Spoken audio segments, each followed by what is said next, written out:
Alors, Marco aurait été prolongé par Red Bull jusqu'en 2026. Et du coup, ça signifierait qu'il peut plus se barrer et donc il peut plus emmener avec lui. Enfin, Verstappen ne peut plus se barrer non plus vu qu'il était lié à Marco. Donc, est-ce que Max Verstappen serait coincé chez Red Bull jusqu'à la fin de son contrat? Hmm.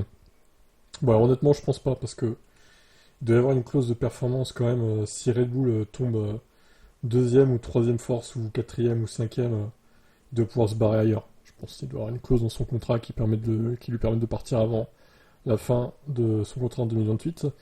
Mais là, ça va compliquer un petit peu les choses, visiblement. Les patrons de Red Bull auraient craint un éventuel départ de Verstappen. En effet, une clause de contrat du Néerlandais lui permettait de partir en cas de départ de Marco. Par conséquent, les patrons auraient décidé de prolonger le contrat de Marco et de lui donner plus de pouvoir. Ça signifierait qu'il a remporté le conflit de lutte de pouvoir interne avec Horner. Ça signifie également que Verstappen ne peut plus quitter Red Bull si facilement. Pour Verstappen, la nouvelle de prolongation du contrat serait arrivée de manière moins positive. Selon les médias allemands, le triple champion du monde se sentirait lâché par Marco. Son plus grand confident, Red Bull n'a pas été aussi performant ces derniers temps que lors de la période dominante qui a précédé ce revers. Par conséquent, un passage à une autre équipe aurait été une option attrayante. Ah ah.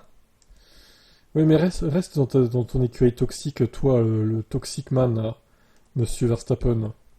T'es bien là où t'es, quoi. Marco est conscient que Verstappen est coincé avec Red Bull en raison de la prolongation de son contrat. Par conséquent, il a déclaré: maintenant, il s'agit d'améliorer à nouveau la voiture et de faire en sorte que Max se sente bien. Il y aurait alors plus de raison pour lui de penser à un changement. Les esprits se calmeront à nouveau. C'est le meilleur pilote de la F1, il fait la différence. Il sait que nous le savons.